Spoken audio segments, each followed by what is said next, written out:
Hello everyone. ఇక్కడ మనకి ఎలక్షన్స్లో అతి ముఖ్యమైనటువంటి ఎనెక్జర్ ఒకటి 7. దీన్ని మనం ప్రిసైడింగ్ ఆఫీసర్స్ డైరీ అని అంటాం. అయితే ఇది నింపడం చాలా తేలిక. ఒకసారి దీనిలో కాలమ్స్ మనం చూద్దాం. నేమ్ ఆఫ్ ది కాన్స్టిట్యుయెన్సీ అంటే మన నియోజకవర్గం యొక్క పేరుని బ్లాక్ లెటర్స్లో రాయాలి. అలాగే date of poll, name and number and name of the polling station ఇక్కడ స్టాంప్ వేసేయవచ్చు, లేదంటే రాయొచ్చు. తర్వాత ఇది గవర్నమెంట్ బిల్డింగా, ప్రైవేట్ బిల్డింగా, టెంపరీ స్ట్రక్చర్లోని మనకి ఎలక్షన్ జరుగుతుంది అనేది ఎదురుగా నింపవలసి ఉంటుంది. గవర్నమెంట్లోనే మ్యాక్సిమం కాబట్టి ఎదురుగా గవర్నమెంట్ బిల్డింగ్ అని మనం రాయొచ్చు. మ్యాక్సిమం స్కూల్స్లో ఉంటాయి కాబట్టి. తర్వాత number of polling officers recruited locally if any, ఇవి ఏవి కూడా ఉండవు, ఎవరికి కూడా ఉండదు కాబట్టి ఇక్కడ నిల్ అని పెట్టేయండి 4th కాలము. అలాగే 5th కాలం తీసుకున్నట్లయితే ఇక్కడ appointment of polling officer made in the absence of duly appointed polling officer if any and the reasons of such appointment. ఎప్పుడైనా సరే ఏదైనా పోలింగ్ ఆఫీసర్ పోలింగ్ జరుగుతున్న టైంలో ఒకవేళ ఏదైనా జరిగి ఆబ్సెన్స్ అయితే అప్పుడు ఎవరినైనా నియమించారని అడుగుతుంది. ఇది మ్యాక్సిమం 5th కాలం కూడా నిల్ అనే మనం పెట్టుకోవాల్సి ఉంటుంది. తర్వాత అతి ముఖ్యమైనది ఇక్కడ ఎలక్ట్రానిక్ ఓటింగ్ మిషన్స్, వీటి వివరాలు ఇవ్వాల్సి ఉంటుంది. Number of control units used, మన కంట్రోల్ యూనిట్స్ 2 యూజ్ చేస్తాం కాబట్టి 2 అని పెట్టుకుంటాం. మ్యాక్సిమం అందరికీ కూడా ఇవే ఉంటాయి. Next serial numbers of control units used, serial numbers కూడా ఇక్కడ వేయవలసి ఉంటుంది. ఇక్కడ పైన మీరు ఏం చేస్తారంటే ఇక్కడ ఒకవైపు హెచ్ఓపి అని రాస్తారు, ఇంకోవైపు ఏపీఎల్ఏ అని రాసుకుంటారు. ఆ విధంగా రాసుకొని వాటి డీటెయిల్స్ కింద ఇచ్చిస్తే సరిపోతుంది నెంబర్స్, లేదంటే పక్కన రాసేవచ్చు నెంబర్స్. అదేవిధంగా number of ballot units used, ballot units used ఎన్ని చేశారు అనేది ఇక్కడ చేయవలసి ఉంటుంది. కొన్ని సెంటర్లో అయితే 3 బ్యాలెట్ యూనిట్స్ కూడా ఉంటాయి కాబట్టి అక్కడ 3 బ్యాలెట్ యూనిట్ రాయాలి. మామూలుగా ఒకటే యూజ్ చేస్తే ఒకటని రాస్తాము, ఎన్ని యూజ్ చేస్తే అన్నీ. ఇక్కడ పార్లమెంట్కి ఒకటి, అలాగే అసెంబ్లీకి ఒకటి కాబట్టి ఇక్కడ 2 అని రాయాలి, 2 ఉంటే. అలాగే పార్లమెంట్కి 3, ఈ అసెంబ్లీకి 1 అయితే 4 అని రాయవలసి ఉంటుంది బ్యాలెట్ యూనిట్స్. ఇక్కడ వాటి తాలూకు నెంబర్స్ కిందని కాలమ్స్లో వేయాలి. Ballot units used serial numbers వేయాలి, దాని మీద ఉన్న సీరియల్ నెంబర్ అన్నీ కూడా మీకు అడ్రస్ ట్యాగ్లో క్లియర్గా ఉంటాయి కాబట్టి నో ప్రాబ్లం. అలాగే మనకి ఇచ్చిన దీనిలో జాబితాలో కూడా ఉంటాయి. అదేవిధంగా నెంబర్ ఆఫ్ 7th కాలం తీసుకుంటే number of paper seals used. Paper seals దేనికి మనం ఉపయోగిస్తాము? కంట్రోల్ యూనిట్కి, పార్లమెంటు అలాగే అసెంబ్లీకి 2 యూజ్ చేస్తాం కాబట్టి యూజ్డ్ 2 అని రాస్తాము. Serial numbers of paper seals used, use చేసినటువంటి పేపర్ సీల్స్ తాలూకా సీరియల్ నెంబర్ని ఇక్కడ 7th కాలంలో 2లో వేయవలసి ఉంటుంది. అలాగే number of special tags supplied, special tags ఎన్ని ఇచ్చారనేది అక్కడ రాయాలి. 3 ఇస్తే 3 అని చూపించారు అక్కడ. Serial numbers of special tags supplied, అలాగే వాటి సీరియల్ నెంబర్స్ని కూడా 3 రాయాలి. వరుసగా 1 by 1 రాసిస్తే సరిపోతుంది, లేకపోతే ఫ్రమ్ 2 రాసినా పర్వాలేదు. 3 అయితే 001 to 003 అని రాసుకోవచ్చు, అక్కడ ఇచ్చిన సీరియల్ నెంబర్ని రాసుకోవచ్చు. అలాగే number of special tags used, special tags ఎన్ని యూజ్ చేశారు? ముఖ్యంగా మనం 2 కంట్రోల్ యూనిట్లు ఉన్నప్పుడు ఒక్కొక్క కంట్రోల్ యూనిట్కి ఒక స్పెషల్ ట్యాగ్ యూజ్ చేస్తాము కాబట్టి 2 అని ఇక్కడ మనం రాస్తాం. ఏ స్పెషల్ ట్యాగ్స్ యూజ్ చేసామో దాన్ని 5thలో రాయాలి. స్పెషల్ ట్యాగ్స్ ఇక్కడ 5th కాలం ఏముందంటే number of special tags return as unused, ఎన్ని అయితే మనం రిటర్న్ చేసామో అది ఇక్కడ రాయవలసి ఉంటుంది 5th అంటే 7th Aలో 5th రాయాలి రిటర్న్ చేసినటువంటి స్పెషల్ ట్యాక్స్. అలాగే 7th B తీసుకుంటే applicable in the polling station where VVPAT system is used, serial number of printers used. వీవీప్యాట్స్ని మనం ప్రింటర్స్ అంటాము, ఎందుకంటే స్లిప్లు ప్రింట్ చేస్తుంది కాబట్టి. ఎన్ని యూజ్ చేస్తాం ఇక్కడ మనం 2 యూజ్ చేస్తాం, పార్లమెంట్కి ఒకటి, అసెంబ్లీకి ఒకటి. సో అదే విధంగా 2 ఏమిటి, సీరియల్ నెంబర్స్ ఆఫ్ ప్రింటర్స్, వాటి సీరియల్ నెంబర్స్ని కూడా వేయవలసి ఉంటుంది. తర్వాత 8th కాలం తీసుకుంటే number of candidates who had appointed polling agents at the polling station. ఈ పోలింగ్ స్టేషన్లో ఎంతమంది ఏజెంట్లని అపాయింట్ చేశారు అనేది ఇక్కడ మనకు కనిపిస్తుంది. ఇప్పుడు అపాయింట్ చేసినా సరే ఆ నెంబర్ టోటల్ నెంబర్ వేయాలి. అక్కడ ఫర్ ఎగ్జాంపుల్ అసెంబ్లీకి మనం 10 మంది క్యాండిడేట్స్ ఉంటే 9 మంది పోలింగ్ని వస్తే అసెంబ్లీకి 9, పార్లమెంట్కి 9 ఉంటే 9 రాస్తాం. పార్లమెంట్కి 5 ఉన్నారనుకోండి, 9 + 5 = 14 అని రాయాలి. ఇక్కడ అసెంబ్లీ అంటే పార్లమెంటు ప్లస్ అసెంబ్లీ కలిపి రాయవలసి ఉంటుంది. వాటిని విడివిడిగా అలా ప్లస్ రూపంలో చూపించండి. అలాగే 9th number of polling agents present at the commencement of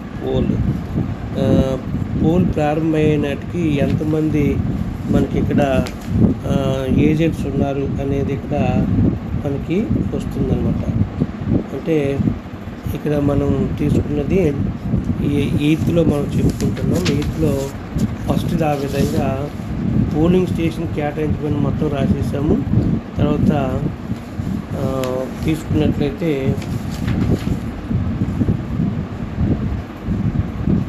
polling ప్రారంభంలో ఏజెంట్లు ఎంతమంది ఉన్నారు.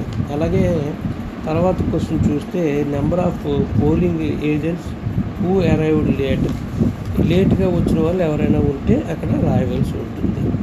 అంటే మనకి 10, 11, 12 టైంలో కొంతమంది ఏజెంట్స్ రావచ్చు, అప్పుడు ఎంతమంది వచ్చారనేది రాయాలి. అలాగే number of polling agents present at the close of the poll, అదే పోల్ ముగిసే సమయానికి ఎంతమంది ఏజెంట్లు ఉన్నారు వాటి సంఖ్య రాయాలి. ఇవి జాగ్రత్తగా చూస్తే ఈజీగా నింపవచ్చు, జాగ్రత్తగా రాయండి, ఇబ్బంది ఏమీ లేదు. అలాగే 10th చూడండి, total number of voters assign to the polling station. ఈ పోలింగ్ స్టేషన్కి ఎంతమంది ఓటర్స్ని మొత్తం ఈ స్టేషన్కి కేటాయించారు ఓటర్స్ని అనేది మనకు ఓటర్స్ జాబితాలో క్లియర్గా ఉంటుంది, అందులో చూసి వేసేయడమే. తర్వాత second one, number of electors allowed to vote according to marked copy of the electoral roll. Marked copy ప్రకారము ఎంతమందికి ఓటు ఇవ్వడం జరిగింది అనేది ఇక్కడ రాయవలసి ఉంటుంది. అలాగే total number of electors as entered in the register of voters 17 year register ప్రకారము ఎంతమందికి ఓటర్స్కి ఓటు ఇవ్వడం జరిగింది. ఇవి 2 మ్యాక్సిమం ఈక్వల్గానే ఉంటాయి. అలాగే number of votes recorded as per the voting machine, ఈ 3 ఈక్వల్గా ఉండాలి, అది జాగ్రత్తగా చూసుకోండి. 10లో 2, 3, 4 ఈ 3 కూడా మనకి ఈక్వల్గా ఉంటాయి. అలాగే 5th one, number of voters deciding not to record vote ఈపీఎని, అది మనం అంటే ఓటు నమోదు చేయకూడదని నిర్ణయించుకున్నటువంటి ఓటర్ల సంఖ్య ఏవైనా ఉంటే అవి రాయవలసి ఉంటుంది. అవి రాకుండా మనం జాగ్రత్తగా పీఓలు మేనేజ్ చేసుకోవాలి, చూసుకోవాలి. అలాగే 11th క్వశ్చన్ ఏమిటనేది ఒకసారి ఇందులో ఈ ప్రొఫార్మాలో చూద్దాం. 11th చూసుకున్నట్లయితే ఇందులో 11th ఏమన్నాడు, number of electors who voted. ఇక్కడ టోటల్గా మనకి సుమారు 600 ఓట్లు పోలైతే అందులో మెన్ ఎంతమంది, ఉమెన్ ఎంతమంది, థర్డ్ జెండర్ ఎంతమంది రాసుకోవాలి. మనం ఆల్రెడీ ఇది రికార్డ్ చేస్తాం కాబట్టి మనం మార్కుల కాపీ ద్వారా ఈజీగా మనకి తెలుస్తుంది. అలాగే టోటల్ వేసుకుంటాం. తర్వాత 12 చూసినట్లయితే 12th కాలము 12th క్వశ్చన్ చూస్తే ఛాలెంజ్డ్ ఓట్స్ ఏమైనా ఉంటే, అలాగే challenged oats, number of allowed, అలాగే నెంబర్ ఆఫ్ రిజెక్టెడ్, అలాగే అమౌంట్ ఫోర్ఫైడ్ ఆర్ఎస్ అన్నాడు. ఫోర్టెడ్ ఆర్ఎస్ అంటే ఎంత డబ్బులు కట్టడం జరిగింది అనేది, అంటే ఇక్కడ మనకి తిరస్కరించబడింది, అలాగే జప్తు చేసిన మొత్తం ఎంత అమౌంట్ అనేది ఇక్కడ రాయాలి. అలాంటిది ఈ మ్యాక్సిమం ఈ 12 కాలంలో ఏవి కూడా లేకుండానే మ్యాక్సిమం చూసుకోవాల్సిన అవసరం ఉంది. అది చూసుకోండి జాగ్రత్తగా పీఓస్, అలాగే సిబ్బంది కూడా. అలాగే 13th number of persons who have voted on production of election duty certificate EDC అని అన్నాడు. అంటే ఎలక్షన్ డ్యూటీ సర్టిఫికేట్ మీద ఓటు వేసిన వ్యక్తుల సంఖ్య ఎంతమంది అని ఉంటే కదా రాయాలి. మనకి క్లియర్గా అది ఇవ్వడం జరుగుతుంది. ఈడీసీకి ఎంతమంది ఉన్నారనేది చూసుకొని మనం రాయవలసి ఉంటుంది. అలాగే number of overseas electors who voted అనేది మనకి 13A క్వశ్చన్ ఇవ్వడం జరిగింది. ఓటు వేసిన విదేశీ ఓటర్ల సంఖ్య అనమాట. ఓవర్సీస్ ఎలక్టర్స్ అంటే విదేశీయులు, విదేశంలో ఉంటూ ఓటు వేసిన వాళ్ళు ఇక్కడ రాయవలసి ఉంటుంది. ఇది మ్యాక్సిమం రాకపోవచ్చు. అలాగే 14th కాలం ఏదైనా లేకపోతే నిల్ అని రాయండి, డాష్ అనేది పెట్టవద్దు. అలాగే 14th column number of electors who voted with the help of companions. ఈ అంటే మనం సహచరులతో సహాయంతో ఓటు వేసిన వాళ్ళు ఎంతమంది ఉన్నారు అనేది ఇక్కడ క్లియర్గా చూపించాలి. బ్లైండ్ పర్సన్స్ మ్యాక్సిమం వస్తుంటారు, వాళ్ళకి నింపండి. వాళ్ళు ముఖ్యంగా వెరీ బ్లైండ్ అయితే వాళ్ళకి నింపి అది ఎంతమందికి ఇచ్చామనేది ఇక్కడ క్లియర్గా రాయండి. అలాగే 15th number of voters cast through proxy vote ద్వారా ఎంతమంది, ఈ ప్రాక్సీ ఓటు ద్వారా ఓటు ఎంతమంది వేశారు అనేది ఇక్కడ రాయాలి. ఇది కూడా మనకు క్లియర్గా ఇవ్వడం జరుగుతుంది. ప్రాక్సీ ఓటర్స్ ఎంతమంది దాని గురించి కూడా మనకి డిస్ట్రిబ్యూషన్ సెంటర్లో మనకి తెలిసిపోతుంది. మనం వాటర్ లిస్ట్ తీసుకోగానే తెలిసిపోతుంది. అలాగే 16th number of tendered oats ఎన్ని ఉన్నాయి, టెండర్డ్ ఓట్స్ ఎవరైనా వేసినట్లయితే ఎన్ని వేశారనేది ఇక్కడ రాయవలసి ఉంటుంది. ఇవి లేకుండా చూసుకోవాలి మ్యాక్సిమం. అదేవిధంగా నెంబర్ ఆఫ్ ఎలక్టర్స్ అంటే టెండర్ ఓట్స్ రాకుండా ఉండాలి అంటే ఏపీఓ పకడ్బందీగా ఉంటూ అక్కడ వాటర్ని బాగా ఐడెంటిఫై చేస్తే ఎటువంటి టెండర్ ఓట్స్ రావు. ఆ విధంగా ఏపీఓ పూర్తిగా చూసుకున్నట్లయితే టెండర్ ఓట్స్ రాకపోవడానికి అవకాశం ఎక్కువ ఉంది. అలాగే నెంబర్ ఆఫ్ ఎలక్టర్స్ ఇక్కడ చూడండి, నెంబర్ ఆఫ్ ఎలక్టర్స్ అని ఇక్కడ మనకి 17th ఇచ్చాడు.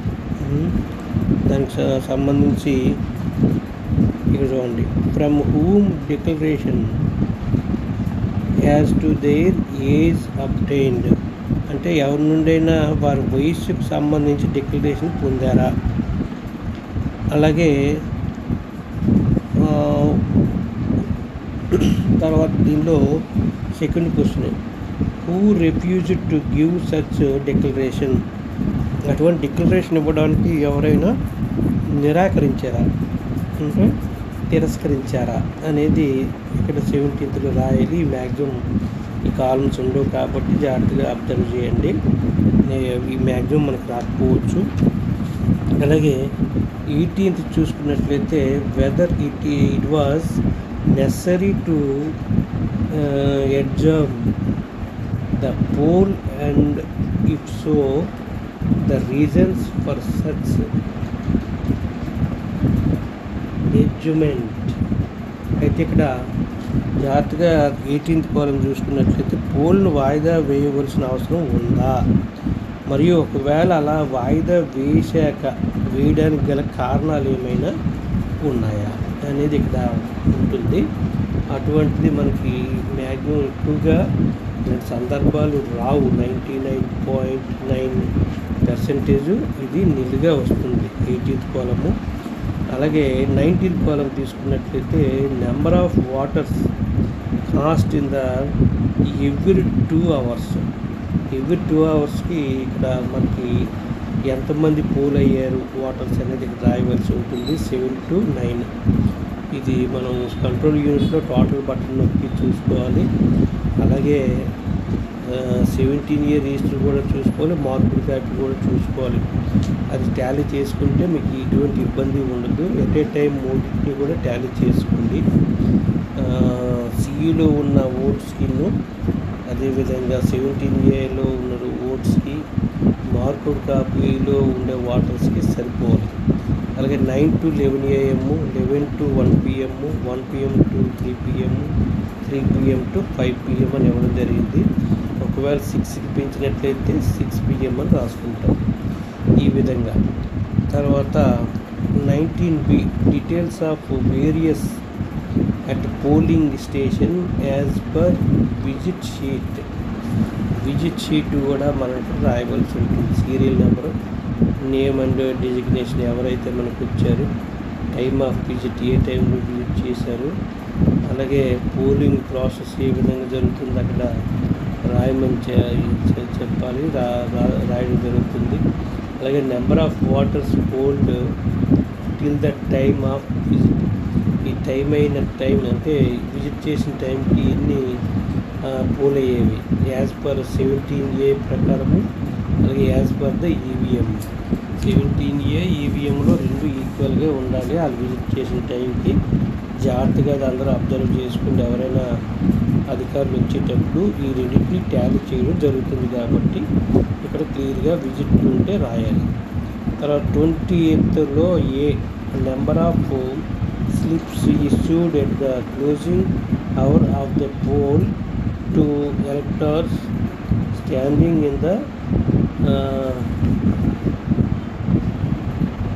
లైన్. అంటే ఇక్కడ క్యూ అన్నాడు. ఈ క్యూలో అంటే స్టాండింగ్ ఇన్ ద క్యూ, ఈ క్యూలో ఎంతమంది ఉన్నారు, ఎప్పటికి క్లోజింగ్ అయ్యే టైంకి ఎంతమంది మనకి లైన్లో వేచి ఉన్నారు అనేది ఇక్కడ రాయవలసి ఉంటుంది. ఇది 20th కాలం. ఈ విధంగా 20th కాలం అయిపోయిన తర్వాత అందులో ఏ అది, B time at which poll finally closed after the last such elector cast his her vote. ఈ ఎంత టైంలో అంటే ఏ టైంకి పోలింగ్ ముగించడం జరిగింది అనేది ఇక్కడ. అటువంటి చివరి ఓటర్లు వేసిన తర్వాత చివరికి పోలు ముగిసిన సమయం ఎంత, ఏ టైంకి ముగించింది. అంటే ఫర్ ఎగ్జాంపుల్ మనం ఆ లైన్లో ఒక 20 మంది ఉంటే 20 మంది వేసిన తర్వాత చివరి వ్యక్తి వేసే టైం ఇక్కడ రాయవలసి ఉంటుంది. అలాగే 21st ఇక్కడ చూసుకున్నట్లయితే ఇది మ్యాక్సిమం రిపోర్ట్ ఉంటుంది. Electors offence with details, number of cases, ఇవన్నీ కూడా జాగ్రత్తగా చదివితే ఇవేవి మనకి ఉండవు. ఇక్కడ వివరాలతో అంటే ఎన్నికల నేరాలు కేసుల సంఖ్య అన్నాడు. క్యాన్వర్సింగ్ ఎవరైనా చేస్తున్నారా 100 మీటర్ల లోపు అనేది అక్కడ నీళ్ళని రాయవలసి ఉంటుంది ఏకి. అలాగే బి అనేది ఒకరి ఓటు ఇతరులు వేయడం ఎవరైనా చేశారా, అది కూడా నీళ్ళే వస్తుంది బి. తర్వాత సి కూడా మనకి ఇక్కడ పోలింగ్ స్టేషన్లో నోటీస్ లేదా ఇతర పత్రాల జాబితాను మోసపూరితంగా పాడు చేశారా, ఏమైనా నాశనం చేశారా అనేది సి అనేది జాగ్రత్తగా చూసుకోండి, ఇది కూడా నీళ్ళే వస్తుంది. డి చూడండి, ఈ బ్రైబింగ్ ఆఫ్ వాటర్స్ అంటే ఏంటి, లంచం ఇవ్వడం, వాటర్కి లంచం ఇవ్వడం అనేది ఇక్కడ మీకు తెలిసేలో జరిగిందా నీళ్ళు అనేది. ఇక్కడ రాయవలసి ఉంటుంది. అలాగే ఈ ఓటర్లను మరియు ఇతరులను బెదిరించడం జరిగిందా, ఇది ఉంటే ఏమైనా రాయాలి, లేదంటే నీళ్ళనే రాయవలసి ఉంటుంది. అలాగే బూత్ క్యాప్చరింగ్ అంటే బూత్ క్యాప్చరింగ్ జరిగిందా, ఇది కూడా మీరు చూసుకొని అక్కడ నీళ్ళ లేకపోతే ఏమిటనేది రాయవలసి ఉంటుంది. అది 21st. 22nd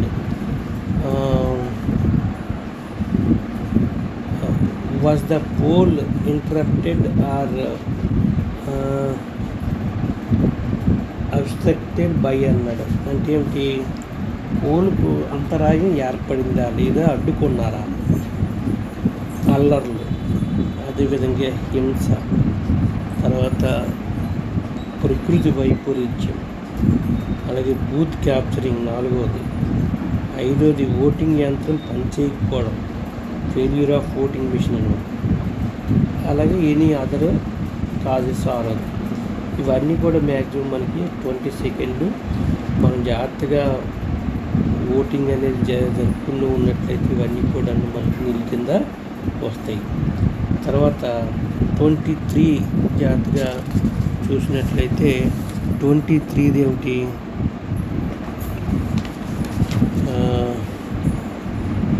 was the poll vitiated by any voting machine used at the polling station having been అన్నాడు.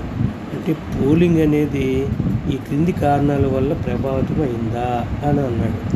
అదేమిటంటే ఓటింగ్ యంత్రాన్ని ప్రిసైడింగ్ అధికారి నుంచి అక్రమంగా ఎవరైనా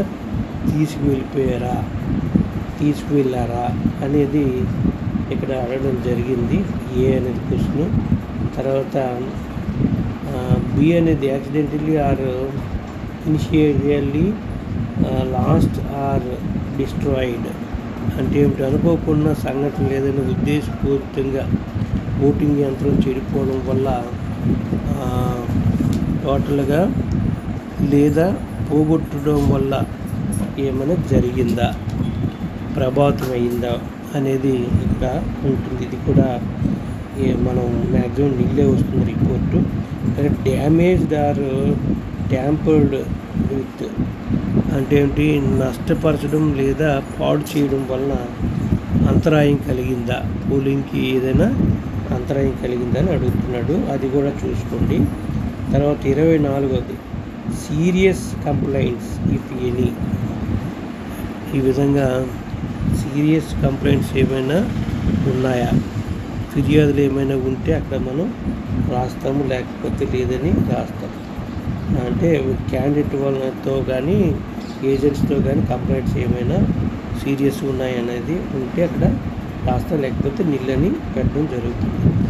number of cases of breach of law and order అంటే శాంతి భద్రతలను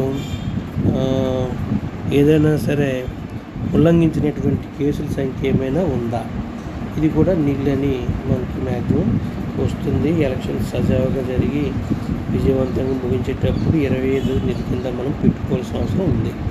తర్వాత 26 report of the mistakes and irregularities committed if any at the polling station అని ఇవ్వడం జరిగింది. 26th పోలింగ్ స్టేషన్లో జరిగిన పొరపాట్లు, అవకతవకల వివరాలపై నివేదిక ఏదైనా ఉంటే ఇవ్వడం జరిగింది.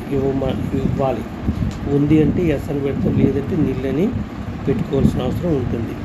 27th పోల్ ప్రారంభానికి ముందు పోలింగ్ సమయంలో కొత్త ఓటింగ్ యంత్రాన్ని వాడవలసి వచ్చిందా అంటే ఇక్కడ చూడండి, report of the whether the declaration have been made before the commencement of the poll, end of the poll. ఈ టైంలో ఏదైనా మిషన్ మార్చవలసి వచ్చిందా, పోలింగ్ పూర్తయినంతరం ప్రకటన పత్రాలు పూర్తిగా అందజేయడం జరిగిందా లేదా అనేది కూడా అక్కడ అడిగాడు. ఇది ఇక్కడ క్లియర్గా మీరు రాయవలసి ఉంటుంది.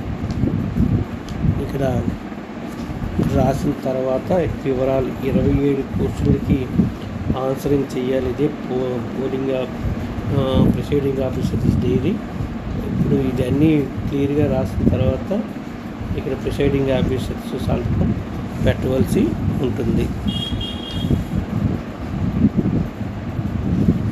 ఈ విధంగా ఇది ఆర్ఓకి సమర్పించవలసి ఉంటుంది.